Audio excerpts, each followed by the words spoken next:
The final person involved in the killing of Megan Gallagher hears his sentence today. The RM of Corman Park gains more authority to act independently from the city of Saskatoon.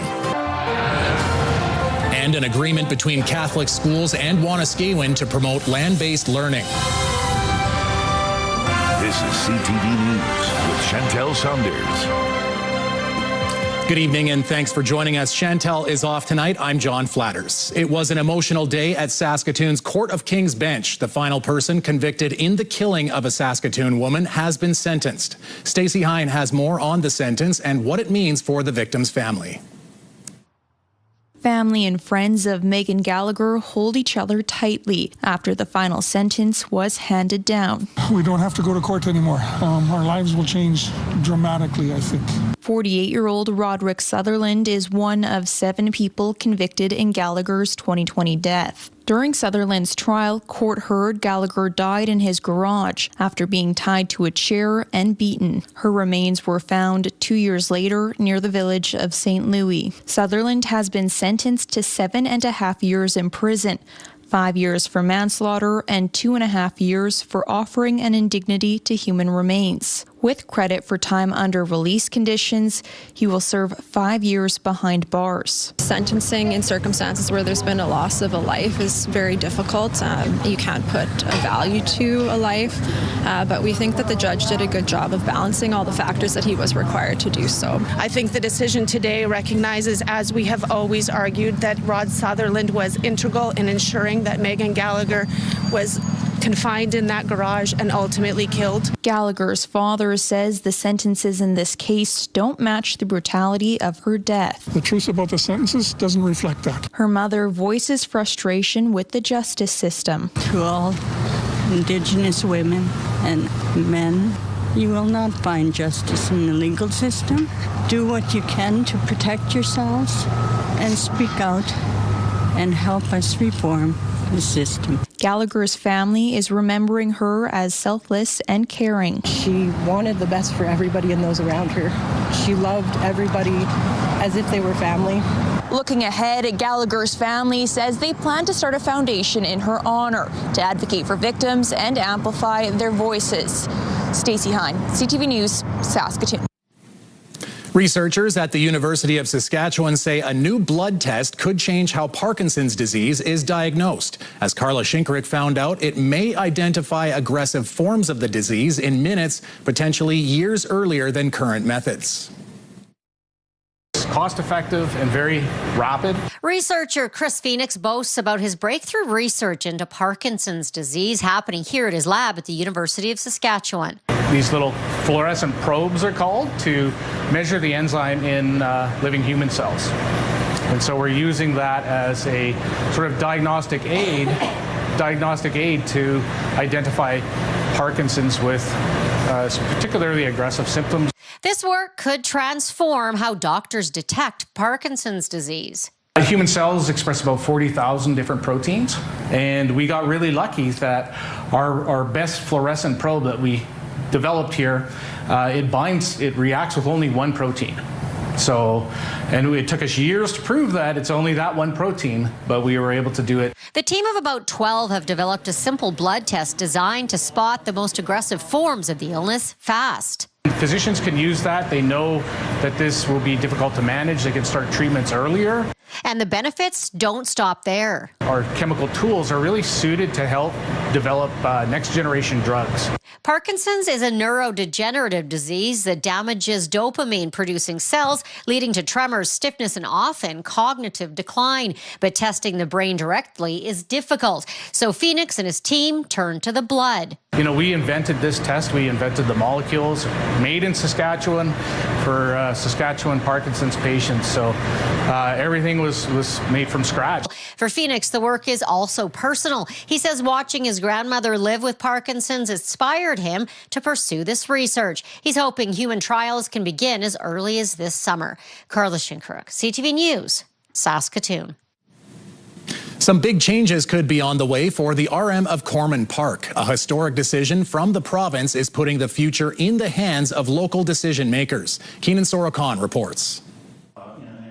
The rural municipality of Corman Park is taking some of its big decisions in-house. The province has given Corman Park approving authority, allowing the RM to make its own decisions about subdivision development. It brings the local approving decisions to our citizens and to our council. Corman Park is the first RM to receive this designation and the first municipality in nearly 30 years to do so. Until now, Saskatchewan's 10 largest cities were the only other ones given signing authority. For the hundreds of others in Saskatchewan, any decision must be sent back to the province to approve or deny, turning land into lots, roads, or subdivisions. That review can take up to 90 days. So that actually is one of the, from a development perspective, time is money.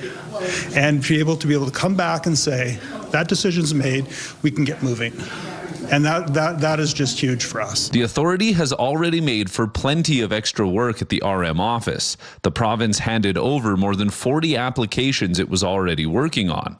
Once that's done, the new model is expected to provide a clearer and more efficient approval system. We have a planning department of about between like 11, 12, 13 people, so we're ready. The Ministry of Government Relations wasn't able to accommodate an interview request Wednesday, but the official order from Minister Eric Schmaltz calls the decision a pilot project lasting until the end of next year, but it could be extended beyond that. Keenan Sorakan, CTV News, Saskatoon. An inmate has died following an altercation at Saskatchewan Penitentiary. Correctional Service Canada says the incident happened yesterday involving inmates from the maximum security unit at Saskatchewan Penitentiary.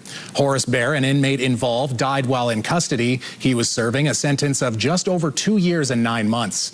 2 other inmates were injured and transported to an outside hospital for treatment. No staff members were injured.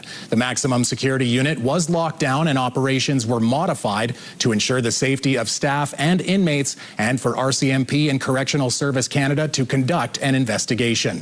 RCMP say the death is considered suspicious and is being investigated by its Homicide Investigation Unit. City crews are preparing for heavy snow as parts of the province could see record snowfall totals over the next 24 to 48 hours. Environment Canada says the Saskatoon region could see between 10 and 20 centimeters of snow tomorrow, while areas north of the city may see between 30 and 50 centimeters. The city says drivers may see slippery conditions and reduced visibility because of blowing snow. Plows, graders, and sanders will be working during and after the snow falls, with crews focused on high traffic routes such as Circle Drive, Idlewild Drive, 22nd Street, 8th Street, and College Drive. Drivers are being encouraged to allow extra time for travel tomorrow as well.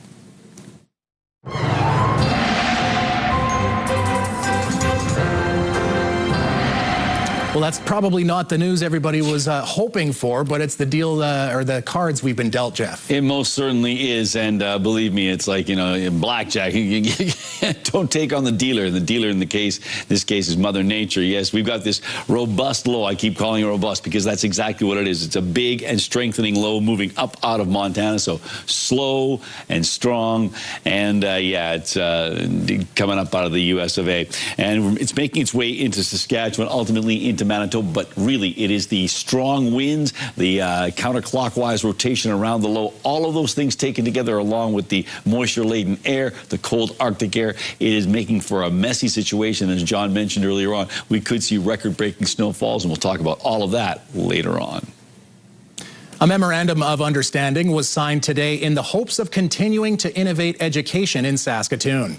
Greater Saskatoon Catholic Schools and Wanuskewin Heritage Park renewed a partnership for another 4 years. This agreement allows for students to access a variety of land-based teachings offered at Wanuskewin through their schools,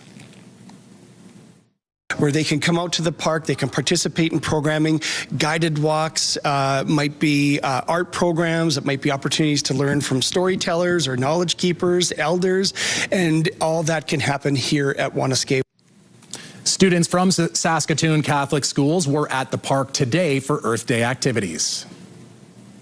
Saskatchewan-based Monet Farms has filed for court protection as it continues to restructure its business. The application was filed in Calgary earlier this week. In a letter to landowners and leasing partners, Daryl Monet, the president of Monet Farms, described the move as a court-supervised restructuring process that will allow the farm to continue operating while it stabilizes its finances and restructures its debt.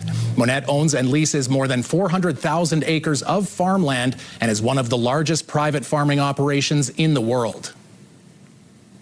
Regina Fire and Protective Services has completed its investigation into the fatal carbon monoxide leak that killed 11-year-old Henry Losco in Regina before Christmas. Jacob Carr has more. 4 months after 11-year-old Henry Losco died from carbon monoxide poisoning in his downtown apartment, Regina Fire and Protective Services is releasing the cause of the leak. So what happened was a delayed ignition with the boiler, which caused a subsequent explosion within the device, which dislodged and blew apart venting equipment. The manufacturer of the boilers has now issued a safety notice warning people to discontinue using the boiler immediately, advising them to install an upgrade kit that involves a new control board and ignition electrode. But for Henry's parents, the notice is of little solace. Too little, too late. If they knew that there was something wrong with these, and there's been a history with these boilers, they should have recalled them all. Henry's parents, through the provincial NDP, are pushing the Saskatchewan government to update current legislation so that it is required for working carbon monoxide alarms to be present in each room of a multi-unit residential building. We are looking at introducing a bill. I know I'm restricted in talking about the contents of that bill, but we are hoping to introduce legislation on this next week. No child should ever have to endure that, nor should any family, Mr. Speaker. The report was released today. We are still going over that report, Mr. Speaker. We will continue to review the building codes and requirements alongside the report to ensure that we are providing safe places for people to live in this province. In the meantime, Henry's parents have added a new permanent roommate to their dwelling, a golden retriever puppy named Benjamin, Henry's middle name. My son always wanted a golden retriever, so this is one of the ways that we are going to honor my son.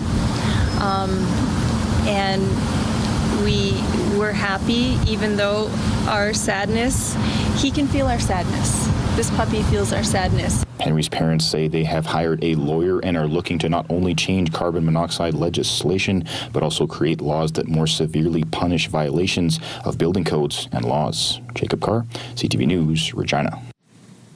A proposal has been sent to the city of Saskatoon to rezone the land home to the Old Star Phoenix building to make way for a major development. Kindrachuk Agri Architecture wants to see the land rezoned to accommodate a mixed-use development. The proposal includes a 35-story residential tower and a 24-story residential tower, along with commercial space and 540 parking spaces. Plans call for the larger condo tower to be over 110 meters tall, which would be the tallest condo building in Saskatchewan. The rezoning proposal will still need to be cleared by the Municipal Planning Commission before going to City Council for final approval. A public meeting is scheduled for May 7th at City Hall. The acting RM of Sherwood, Reeve Ray Orb, says the government-appointed interim council is hoping to bring stability to the municipality as it focuses on what's next for local residents. Council is I think they're very pleased. They're more relaxed than they were before, and I think they can see, of course, that we're heading in a common direction. The people that were appointed, it was a steep learning curve, there's no doubt about that, but we're experienced councillors. Many of us were on council before or in administration, and so we knew the kind of the lay of the land. We knew there were some problems at the RM of Sherwood prior to this data center even being talked about, so we're fitting in that role as best we can. Orb says he's optimistic about the realigned direction of council, and residents are optimistic about where the RM is going. The interim council was appointed after the Reeve and 3 councillors suddenly resigned in mid-March. They will hold the seats until a regular election is held in November. New figures from Farm Credit Canada suggest fertilizer prices due to the ongoing war in Iran may reshape crop planting decisions. While most acreage is already committed, as much as 5.5 million acres across the country could still change. FCC says where flexibility exists, the cost of fertilizer is expected to favor soybeans over corn and canola over wheat, while also upping the odds some land is left unseeded. A room in the Saskatchewan Legislative Building has been renamed in honor of our province's war heroes. A large meeting room on the second floor will now be known as the Hall of Valor. Retired Brigadier General Cliff Walker and Premier Scott Moe did the honors and unveiled the new name. The room contains shadow boxes showing photos and stories of the 15 men who have been awarded the Victoria Cross for their conspicuous bravery and extreme devotion to duty in the presence of the enemy. An incredible feeling, a feeling of gratitude towards the Premier and to the Leader of the Opposition for the unanimous support. It's been a long time coming. It certainly is a tribute, I think, to the generation of today. And as I said, when we're long gone, I'm sure there are going to be people who felt that this has always been, the Hall of Valor. The last time a Canadian was awarded the Victoria Cross was a soldier who fought in the Second World War. Saskatchewan is leading the charge to have some more recent military awards reconsidered and upgraded to a Victoria Cross. Still to come, Canada and the U.S. exchange words as trade talks approach. Also, the U.K. cracks down on smoking, the new policy and the reaction.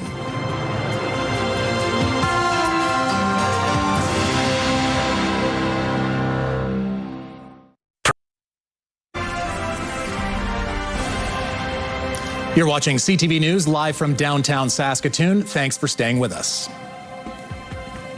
A war of words today between Canada and the U.S. as trade talks heat up. The Americans citing certain irritants before CUSMA negotiations can begin.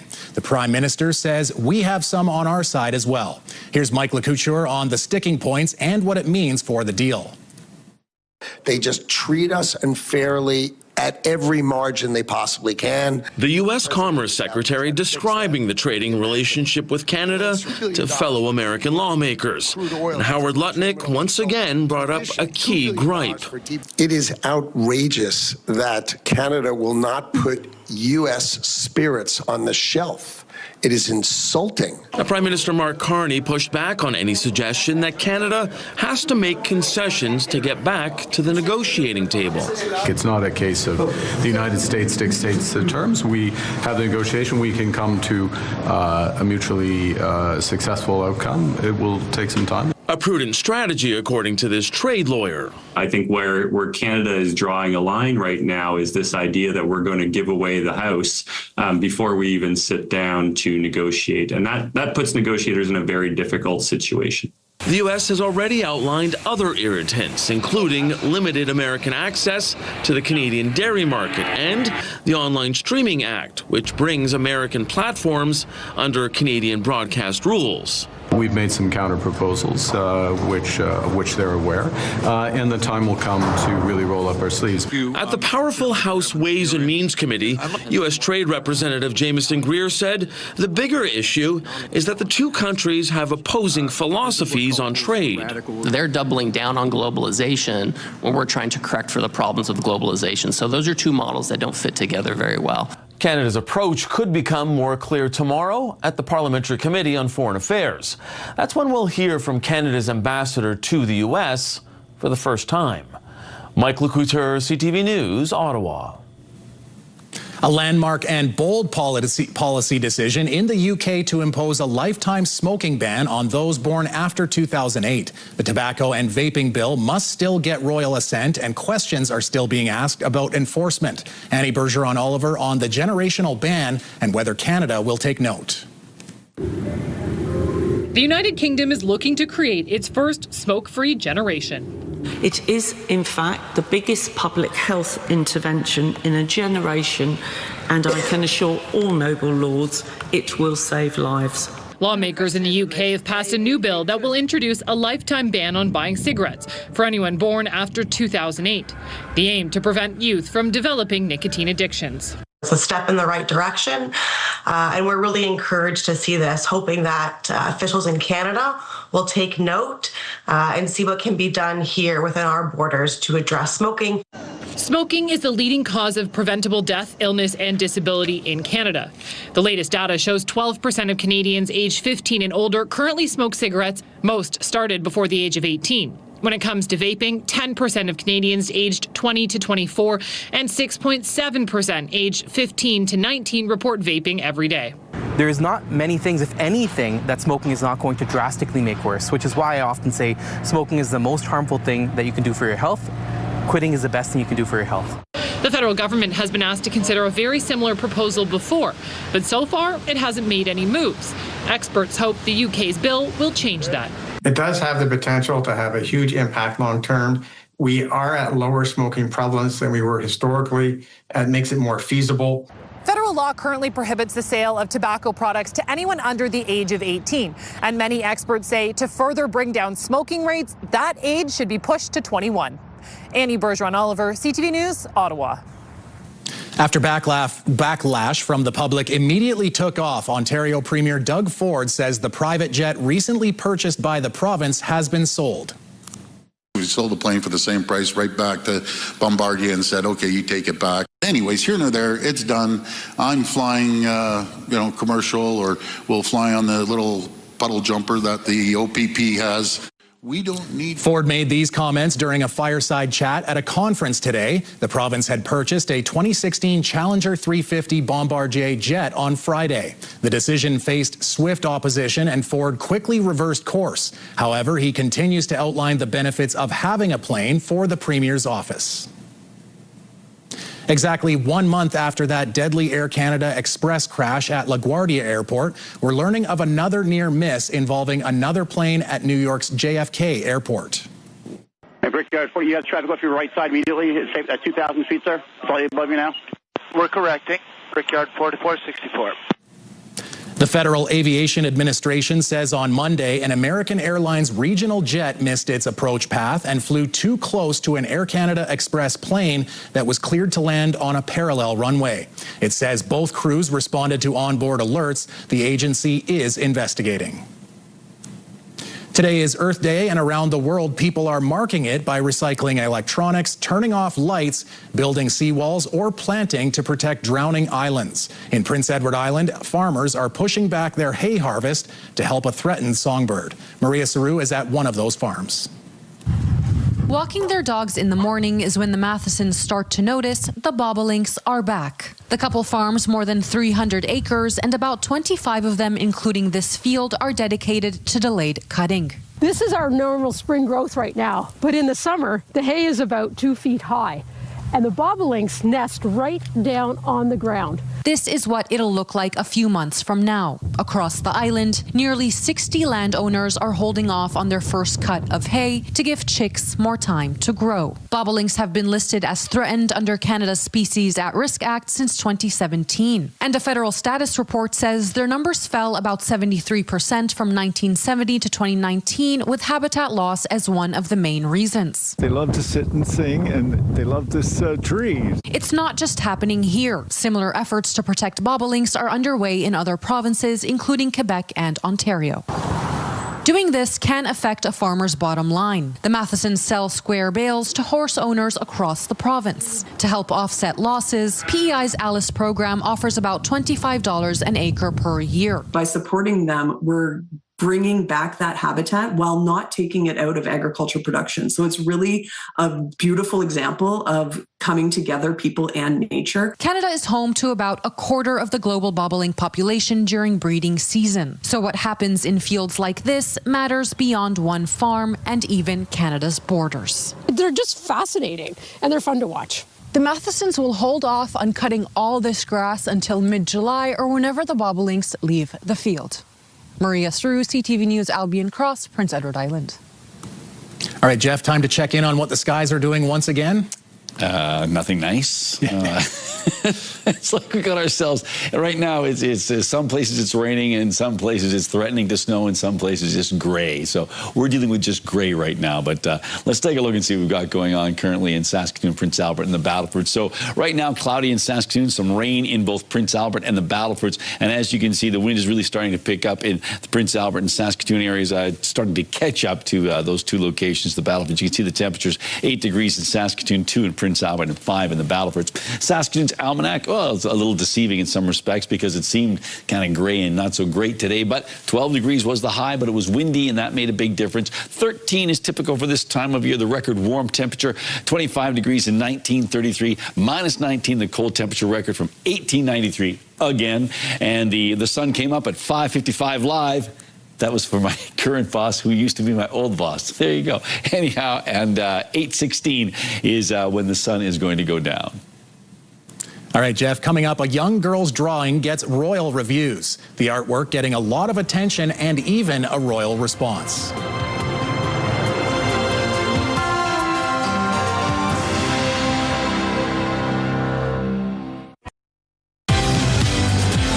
Saskatchewan has what the world needs. That's the message we've always gotten, right? Well, in the morning, the new trade office, what they're doing to expand our trade options. We'll find out.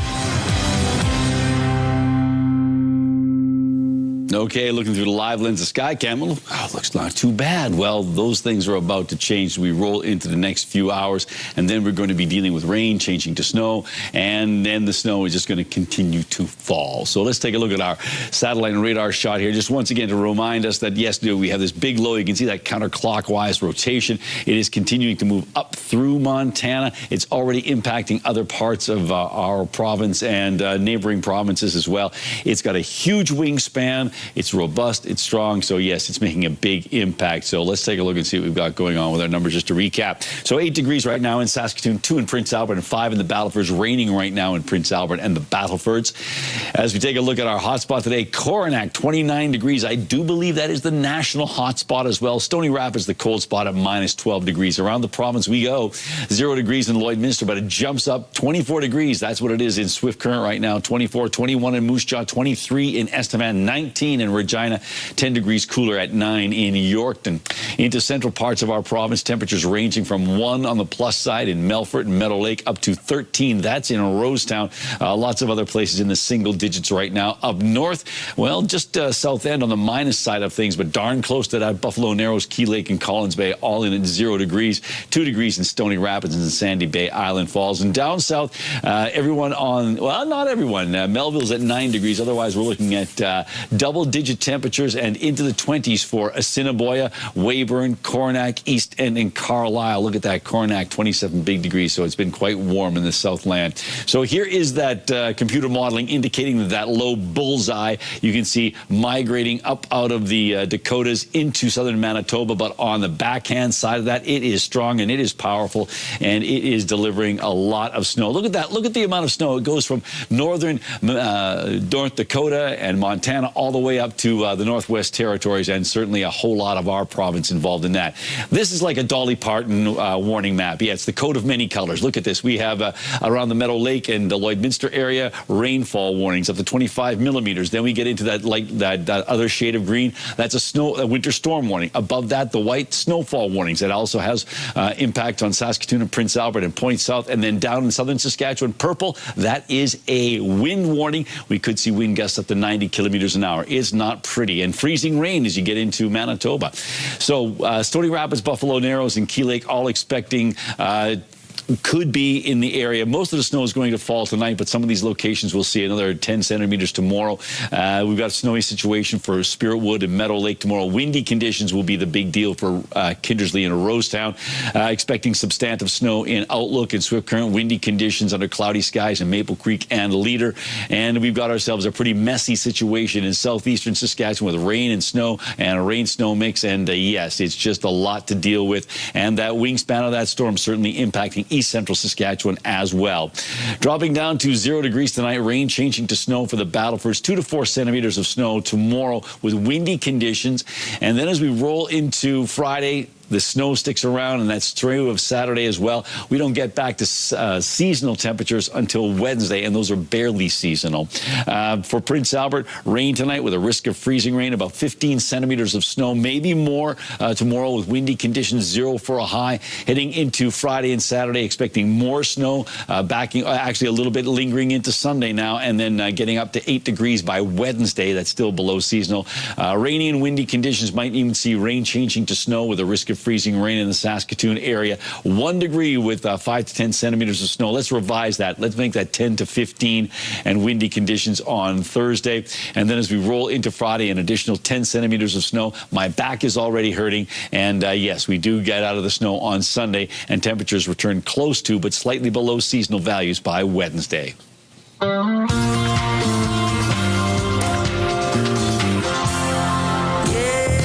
So long, I think you should. And if you paid anyway, so good. Over the weekend, the tour section of Justin Bieber's site was refreshed. Fans think the Biebs will be on the road again for the first time since canceling his 2022 tour to focus on his health. This speculation is also fueled by his successful shows last weekend at Coachella. So John Hurwitz and Hayden Schlossberg, who created the franchise, are writing the 4th movie with Josh Heald, who they created Cobra Kai with, and we're hoping to make a 4th movie. Cal Penn confirmed the news on the Jimmy Kimmel Show, saying the 4th installment of the Harold and Kumar franchise is actually in the works. The franchise's creators is set to write and direct the movie. The last film came out 15 years ago. If you were a type of shoe, what would you be? Chelsea boot. Oh, Chelsea boot. A Chelsea boot. Oh, that's good. My question to you is, if we got kicked out of somewhere, what would the reason be? We were too glamorous. The Devil Wears Prada stars Anne Hathaway and Stanley Tucci answered rapid-fire question for Vogue's off-the-cuff series.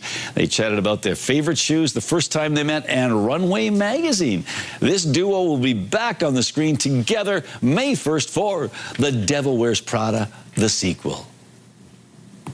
Well, there you go. You'd have to make sure you got the right shoes, Jeff, because you were out today taking part in. What were you taking part in? Well, I can tell you right now, my tap shoes are at the shop.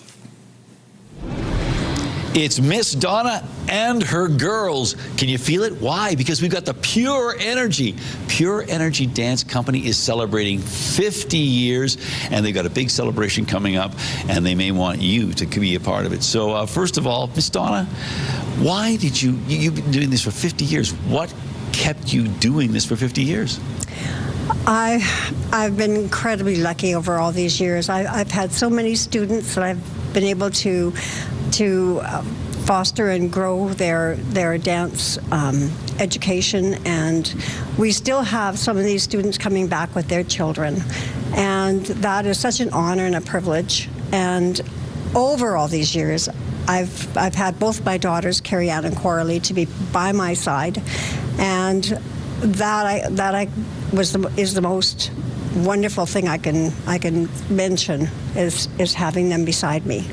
Well, let's talk about some of the other people that are beside you, because I know you are inviting alumni to be part of this 50th anniversary. We are. So we would love to have any alumni that have danced with us through the 50 years come and join us on stage for our 50th anniversary. So our recitals are May 30th and 31st, and you can contact us. We would love to connect with you and have you join our celebration. And the big celebration coming up on the 30th and 31st. Can anybody come to see these shows? Of course. The more the merrier. We have a non-competitive show. We have a competitive show. We're going to have our alumni dancing at both. Our teachers are dancing, and even my mom will be on stage. Absolutely. There you go. So absolutely is the answer. Pure Energy 50th anniversary, May 30th and 31st. And if you're an adult alumni, they'd love to have you on stage. So thank you all very much. Thank you. You're welcome. Jeff. All right, your job's not done, Jeff. You were picking out some all-star photos of the day. We have some wonderful ones, a triple hit as per usual. Check this one out from Sid Schmidt. Hi, Jeff. Yesterday evening, and that's a nice way to put it, because that is a lovely shot. You can still see a little bit of snow there. There'll be some more tomorrow. All right, thanks for that, Sid. And the next one comes to us from Joe Golfer. That's the name he gave us. And just relaxing and enjoying the warm weather while waiting for the barbecue supper. That diggity dog looks a little annoyed with somebody right now. Anyhow, and finally from Denise, hello, this picture is of my pup sitting in the water puddle watching the sunset. Well, it's a lovely sunset and there's a great looking dog there, but maybe a cold bum, I would think, sitting in that water. But there you have it. If you'd like to share an image with us, you can do so by sending it to CFQC News at ctv.ca. And please, I'm begging you, put pick of the day in the subject line. Thank you very much. Still to come on CTV News, some artwork made for a king. The young girl who gets a royal reaction to some colorful creations.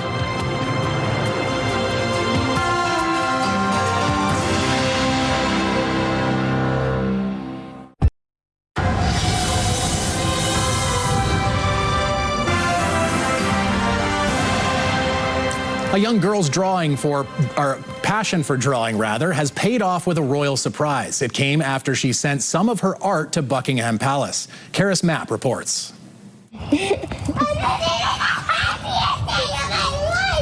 The happiest day due to an unexpected regal response. Grace Connell, like many 5-year-olds, loves to create art and draws inspiration from the world around her. I just think of something what I could draw and then I draw it on a paper. So when the royal family piqued her interest, she began her research. I was asking Mom how I wanted to know how old they were, and then I knew, but when I went to school the next day, my friend was there, and I drew something with her. With hopes of the picture making it overseas to King Charles himself. It was actually a drawing of a king and queen and princess that she sent. I didn't take a picture or anything of it because I honestly didn't think we'd get anything back. So I just addressed it to Buckingham Palace and put 6 stamps on it and sent it with our home address. Sent at the end of February, Grace would then ask her family to check the mailbox every week to see if she got a reply. After a few weeks, I'd thought maybe I should, use ChatGPT or something to draw up a letter and mail it to her on behalf. An idea that turned out to be unnecessary. She had asked to check the mail one more time, which reminded me I hadn't sent the letter. We went to the mailbox with my nephew, and sure enough, there was a letter addressed from the Queen and King, their correspondence, Buckingham Palace, addressed to Grace. The Queen and King! I was blown away. I was like, is this legit? Is this real? And it was real. A personalized letter from the head of royal correspondence, thanking the young girl on behalf of the royal family. According to Buckingham Palace's website, the king has shown almost all of the letters he receives and takes a keen interest in hearing from the public. The fact that it noted her splendid drawing and that the king passed on his warmest wishes was unbelievably touching for her and for us. Meanwhile, Grace says her favorite part has been her family's reaction. Like being proud of me. Karis Mapp, CTV News, Kitchener. When we come back, getting into the World Cup. More tickets for those hoping to see the beautiful game.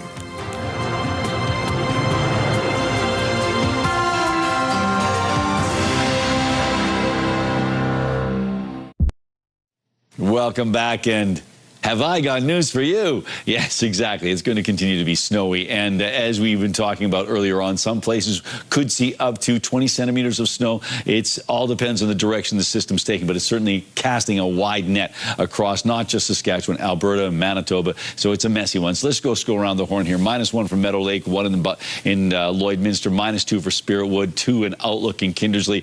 Kindersley not expecting snow, but windy conditions. 2 as well for Hudson Bay, but rain-snow mix. Rain-snow mix as well for Wynyard at 1 degree. Down south, yeah, they're getting plenty of snow too, but as you can see towards the eastern side of the province, a rain-snow mix, or certainly rain changing to snow. And then as you can see, windy conditions in the southwest. We talked about the wind warnings that are in place, and yeah, it's just a mess. Okay, let's move on, Jeff. Okay, let's talk about Bruno. And Bruno can expect about 10 to 15 centimeters of snow on Thursday, 0 degrees, so it might be a little messy on the road, so please be careful out there. And yes, it is going to be a windy day, so there could be some visibility issues. So once again, the highway hotline is your friend. And speaking of friends, our friends in Bruno have internet plans of up to 1 gig, and they are available from SaskTel. Canada is sharing hosting duties for the FIFA World Cup with Mexico and the U.S., with games played in Toronto and Vancouver. Today, a new batch of tickets went on sale. Adrian Gabriel shares the rising excitement and the scramble for tickets. The beautiful game has some fans calling a foul on FIFA for the rollout of tickets leading up to the World Cup. I think we're seeing a sort of chaotic approach to ticketing and ticket prices, ticket releases. FIFA has slowly released tickets in phases. Today's drop was sold as a last-minute sale to each of the World Cup's 104 matches. So CTV News logged onto FIFA's site this morning to try and land a pair of tickets. 11:05, we have an update. It says that we're almost there. Okay, it's now 11:35, and I'm being told that the position in the queue is secured. Don't move, with an exclamation mark. So we waited and waited. It's now 2 o'clock. It's been 3 hours. I'm not even halfway through the queue. I'm almost there, according to the website, but I'm gonna miss my deadline, so we're out. I think it might well be that we see high demand from domestic supporters, but whether it will reflect the sort of global support that we typically see at these tournaments, that might be another question. The author of The Complete History of the World Cup, Rob Fielder, notes that some fans believe the phased rollout of ticket availability is FIFA simply creating an artificial scarcity in an effort to drive up prices. It feels very cynical on FIFA's part and very commercial, and I think what they would say is they're trying to act in the best interests of the global game. CTV News reached out to FIFA for a comment. They've yet to respond. A report released in the New York Times this week reports that FIFA is struggling to sell tickets for the U.S. Men's World Cup opener, claiming that as of April 10th, just over 40,000 tickets were purchased. The stadium's capacity is nearly 70,000. Though on this day, many of those waiting online to get their hands on a coveted ticket were left with less than a winning feeling. Now, today's ticket release comes just as Toronto police are warning footy fans of potential scams. They're telling fans to use authorized ticket retailers as if you can manage to get your hands on a pair. Adrian Gabriel, CTV News, Toronto. Taking a look at local gas prices, the average price in Saskatoon is currently $1.60 a liter. That's holding steady. The lowest price in town is $1.49. On Saskatchewan markets, Cameco jumped $13.45, and Nutrien finished the day at $97.78. Coming up, improving weather has people and wildlife out for a stroll. And imagine this guy running at you at full speed. A former NHLer goes the distance. Select Hair Services brought to you by Sage, the beauty bar. Stay with us for another great night of television starting tonight at 7 with Master Chef. All right, Jeff, out for a stroll, maybe a little bit of a frightful stroll. Take a look at this cougar spotting on Vancouver Island. This was in Comox, and you can see this large cat just calmly sauntering down the road before disappearing into a bush. And I think we'll try and see, it depends on how much time we got. There it is. Do you see that kind of little hop, skip, and a jump? Exactly. And then maybe 3 or 4 of those steps. How and right far back is Janice Hayward? I was just thinking the same thing. They must have a pretty good zoom on there. Well, the BC Conservation Service says it has not received any reports of interactions in the area, and that's happening in Comox. Mm-hmm. They got great salmon fishing in Comox. I will be going and testing out the golf in Comox this summer. Isn't that Pamela Anderson? Isn't Comox her hometown? Duncan, Ladysmith. Okay. I lived out there for a summer, so I learned about the history. Did. All right, well, from one cougar then, Jeff, to another. I'm talking about an animal and a Prince George cougar. You never know who's waiting at the finish line on race day.